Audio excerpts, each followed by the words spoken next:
After assembling the men's lacrosse program from scratch in the mid-1990s, Frederick "Rick" McCarthy went on to win an amazing 83% of his matches in 7 years as the program's first head coach.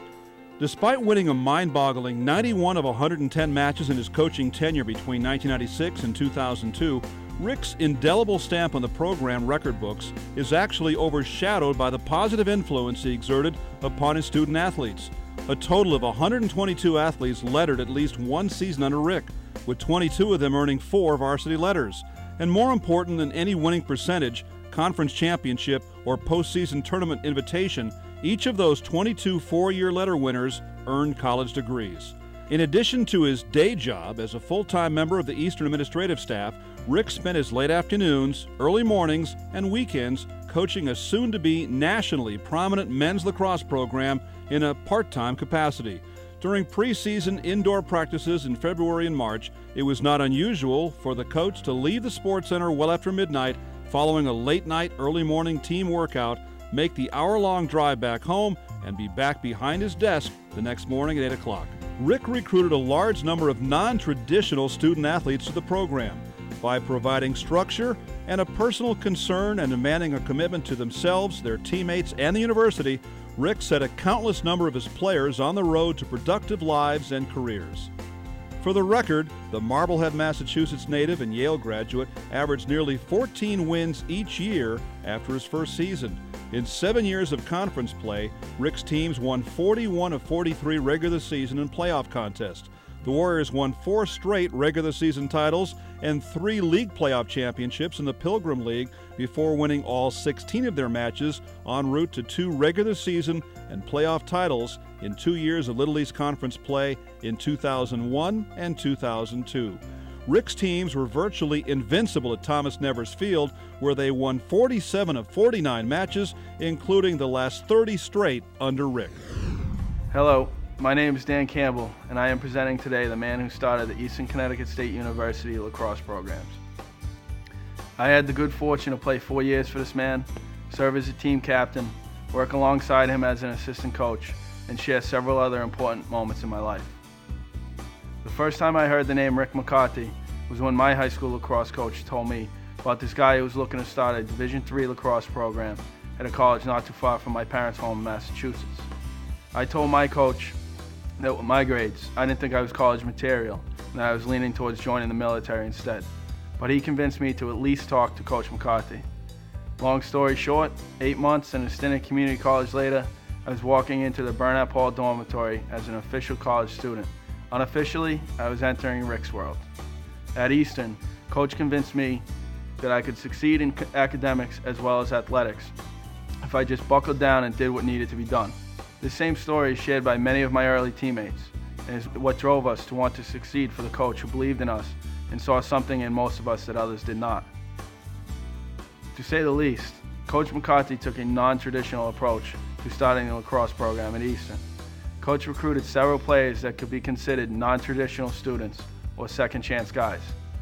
Most coaches would shy away from this risk, but Coach loved the challenge of helping student athletes like myself and most of the guys who came through the program during his tenure succeed in the classroom and on the field, and more importantly, in life. Coach's motto was always family first, academics second, and then lacrosse. Not a strange motto for a guy who chose to forego Yale Med School in favor of teaching and coaching at an inner-city school in New Haven. It was this atmosphere created by Coach McCarthy that formed a bond amongst teammates that developed into lifelong friendships. Coach always spoke about creating something bigger than a winning season, but we had no idea what he was talking about. Looking back now, I think I speak for us all when I say we figured it out, Coach. When I moved into the role of assistant coach, I saw firsthand how hard Coach worked. In addition to his full-time duties in the Eastern Admissions Office, he also found time to coach a growing nationally ranked lacrosse team. On top of that, he had his long commute to Stonington to contend with. And when Coach finally did get home, it wasn't straight to bed, but rather to Darcy or Kevin's next sporting or school event, or to dinner with his lovely and very patient wife, Mary Ellen. Coach's family was always our family. With the wild stories about Brian at Roanoke, watching Darcy grow up, the Yellow House Bagel Shop updates, and the news about Kevin's enrollment at rival Wesleyan, we were always up to speed on the McCarthy clan. The story that I like most about Rick, and the one that I think best sums him up as a man and as a coach, took place during the 2001 season when we qualified for the NCAA tournament for the first time. The NCAA would be flying us to California to play Whittier College. It was an extremely happy time for the team, but Coach was stressing out more than I'd ever seen. He told me that due to NCAA travel restrictions, we had to leave players behind. So the time when we should have been celebrating our success, Coach was contemplating different scenarios that would allow us to bring all of our players on our roster to California. One such scenario had him paying for his ticket out of pocket so that a player could have his. Rick told me that choosing a player to leave behind was one of the hardest things he had to do in his coaching career. It was then that I realized it didn't matter to Coach if he was best player or a fourth-string guy. He cared more for his players than any other coach I've been around. Coach's biggest thing my senior year was don't settle. Never find a happy place. Keep pushing harder. And the same with my players now, that they get to a level of, okay, we've got it, and just kind of coasting, and it's not. We can't settle. We've got to push. Always expect more of yourself. And I think that's one of the biggest things that Coach instilled in me to get through school and to get where I'm at now is don't settle. Keep pushing ahead. Do these little things. They're going to matter in life. So he was very dedicated to all of the students, not just the lacrosse team, but he was also very, very stern with them when they would make incorrect decisions and bad decisions. On behalf of the players and coaches at Wesleyan University, I would like to congratulate you on your induction to the Eastern Connecticut Hall of Fame. You have such a positive effect on so many players and coaches, and that will never be forgotten. You've been a tremendous ambassador to the game of lacrosse and a great mentor to thousands of players and coaches throughout the country. It was more of the off-the-field stuff, I think. He was always there to make sure that we were going to class and doing our coursework and, supporting us when we did well, supporting us when we didn't do so well.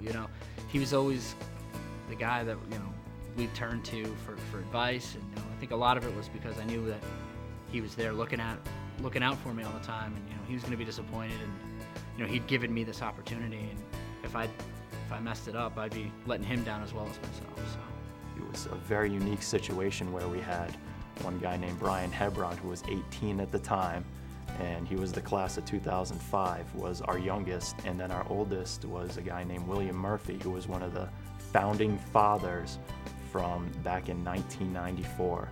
So we spanned quite a few generations of lacrosse players at Eastern, and we were very successful, and I think it basically was because we had all played for Rick McCarthy. It is my extreme honor and a privilege to present for induction into the Eastern Connecticut State University E-Club Hall of Fame, Rick McCarthy.